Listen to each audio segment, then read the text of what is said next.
Hello. Hello once again. Welcome back to Infinite Jeff.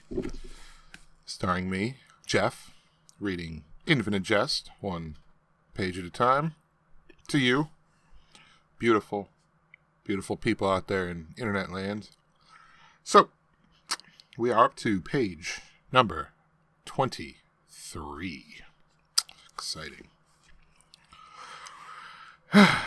Conscious thoughts twisting around on themselves like a snake on a stick while he bucked and snorted dryly above her, his swollen eyes red and his face sagging so that its slack folds maybe touched, limply, the folds of her own loose sagging face as it sloshed back and forth on his pillow, its mouth working dryly. The thought was repellent. He decided he'd have her toss him what she promised to bring, and then he would, from a distance, toss her back the $12.50 U.S. in large bills and tell her not to let the door hit her butt on the way out. Yeah, he'd say ass instead of butt. He'd be so rude and unpleasant to her that the memory of his lack of basic decency and of her tight, offended face would be a further disincentive ever, even in the future, to risk calling her and repeating the course of action he had now committed himself to. He had never been so anxious for the arrival of a woman he did not want to see. He remembered clearly the last woman he'd involved in trying just one more vacation with dope and drawn blinds. The last woman had been something of an appropriation artist, which seemed to mean that she copied and embellished other art and then sold it through a prestigious Marlborough Street gallery.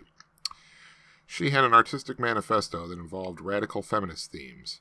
He let her give him one of her smaller paintings, which covered half the wall over his bed, and was of a famous film actress whose name he'd always had a hard time recalling, and a less famous film actor. The two of them entwined in a scene from a well-known old film, a romantic scene, an embrace, copied from a film history textbook, and much enlarged and made stilted, with obscenities scrawled all over it in bright red letters.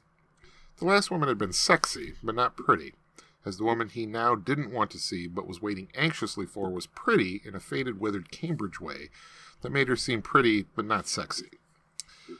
The appropriation artist had been led to believe that he was a former speed addict. Intravenous addiction to methamphetamine hydrochloride is what he remembered telling that one, as he'd even described the awful taste of hydrochloride in the addict's mouth immediately after injection. Top of that! He had researched the subject carefully. She had been further led to believe that marijuana kept him from using the drug with which he had really had a problem, and so that if he seemed anxious to get some once she'd offered to get him some, it was only because he was heroically holding out against much darker, deeper, more addictive urges, and he needed her to help him. He couldn't quite remember when or how she'd been given all these impressions. He had not sat down and outright bold-faced lied to her. It had been more of an impression he'd conveyed and nurtured and allowed to gather its own life and force. The insect was now entirely visible. It was on the shelf that held his digital equalizer.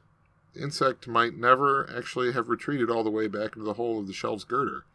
What looked like its reemergence might just have been a change in his attention, or the two. And that was page 23 of Infinite Jest on Infinite Jeff. Enjoy.